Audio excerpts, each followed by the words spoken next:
What if I told you that the reason your melatonin isn't working has nothing to do with the dose? In part 2, I explained how your sleep architecture may be shifting after 40, but today I'm giving you the exact protocol I use with clients who've tried everything else. This isn't about adding more supplements. It's about timing your body's natural repair systems correctly. Hi, I'm Nineveh Daniel, and over the past week, many women have commented on part 2 of this series. The most common response: I've tried melatonin, magnesium, valerian, chamomile tea, nothing works anymore. Well, here's what most people get wrong. They're trying to force sleep instead of supporting their body's natural repair timeline. Published research suggests your circadian rhythm operates on precise hormonal cascades. Cortisol should drop by 9 p.m. Melatonin should peak around 11 p.m. Growth hormone releases between 10 p.m. and 2 a.m. But if you're taking melatonin at 10 p.m. when your cortisol is still elevated from screen time or stress, well, you're essentially asking your body to do two opposite things at the same time. Here's a quick win you can implement tonight. The 3-2-1 rule. 3 hours before bed, no food. 2 hours before bed, no work or stressful conversations. 1 hour before bed, no screens. This isn't about being perfect. It's about giving your hormonal cascades space to work correctly. Let me walk you through the exact 3-phase protocol I use with clients and the science behind why this sequence matters. Phase 1, the cortisol reset.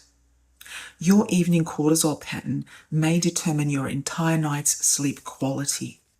Research suggests cortisol should follow a specific decline curve after 6 p.m. If it stays elevated, it can block melatonin production and function entirely. Protocol step. Between 5 and 7 p.m., take 5 minutes for what I call cortisol clearing. This could be deep breathing, gentle stretching, or even just sitting outside. One study found that just 5 minutes of conscious breathing reduced evening cortisol by up to 23% in some participants.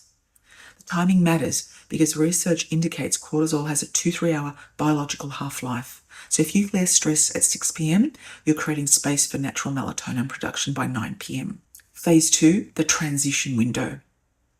This is where most people sabotage themselves without knowing it. Your body needs what researchers call a circadian transition period, a gradual shift from day mode to night mode. Protocol step. Dim your lights by 50% at 8 p.m. Switch to warm lighting only. A beeswax candle provides the exact type of lighting for the healthy hormone sequence that you want. Or perhaps wear blue light blocking glasses. Research from Harvard suggests that even brief exposure to blue light during this window can suppress melatonin production by up to 85%, and it may take 3+ hours to recover.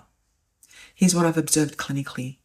Women who implement strict light control during this 2-hour window often see measurable improvement in sleep tracking data within 5 to 7 days. Phase 3, the deep sleep window. Remember from part 2, this appears to be your body's optimal repair window. Growth hormone, cellular regeneration, and lymphatic system clearing all peak during these hours. Protocol step.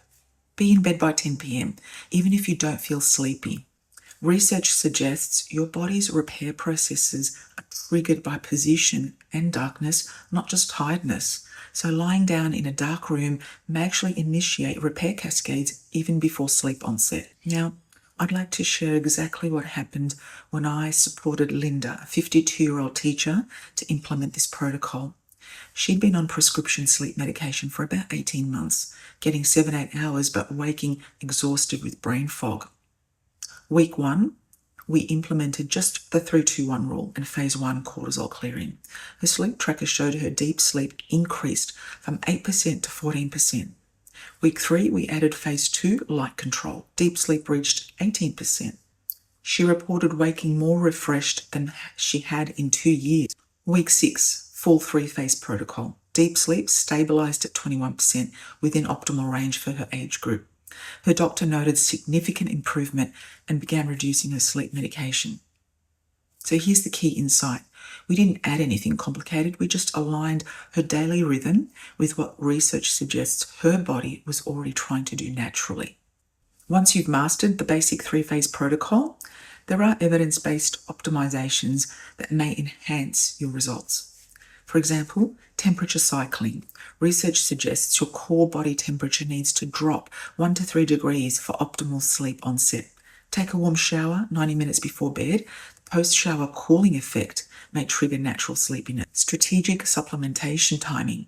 If you use magnesium, I actually suggest you take it during the day, not at night, which most recommend, I know, to support cortisol regulation.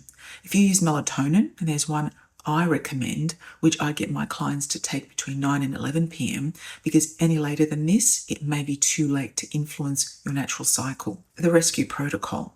For nights when you wake at 2 to 4 a.m, just resist checking your phone. Instead, practice what I call horizontal meditation.